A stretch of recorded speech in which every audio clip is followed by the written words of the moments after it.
दीपं ज्योति परब्रह्म दीपं ज्योति परायणं दीपेन क्रियते पापं प्रातर्दीपं ಎಲ್ಲರನ್ನು ಪ್ರೀತಿ ಮಾಡುವಂಥದ್ದು, ಎಲ್ಲರ ಮುಂದೆ ಸಮಾನವಾಗಿ ಕಾಣುವಂಥದ್ದು ಇದು ತಾಯಿಯ ಲಕ್ಷಣ. ಹಾಗೆ ನಾವು ದೇವಿನ ನೋಡಿ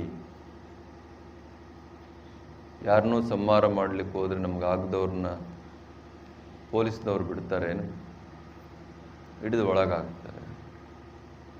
ಹಾಗಾದರೆ ಏನು ಮಾಡಬೇಕು? ನಮ್ಮೊಳಗಿರುವಂಥ ದುಷ್ಟ ಭಾವನೆಗಳನ್ನು ನಾವು ನಿಗ್ರಹ ಮಾಡಬೇಕು, ದುರ್ವಿಚಾರಗಳನ್ನು ನಾವು ನಿಗ್ರಹ ಮಾಡಬೇಕು. ಅಲ್ಲಿ ಸದ್ವಿಚಾರಗಳು ತುಂಬಬೇಕು, ಒಳ್ಳೆಯ ವಿಷಯಗಳು.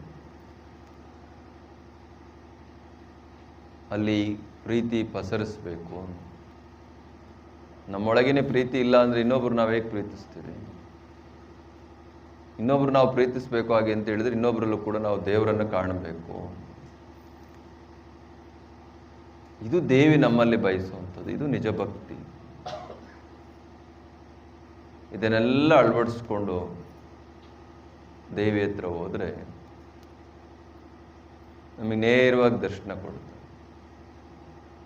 ಇದ್ಯಾವುದನ್ನು ಮಾಡದೆ ನಾನು ಆಡಂಬರ ಭಕ್ತಿ ಮಾಡ್ತೀನಿ ಅಂತ ಹೇಳಿದ್ರೆ ದೇವರು ಒಲಿಯೋದಿಲ್ಲ.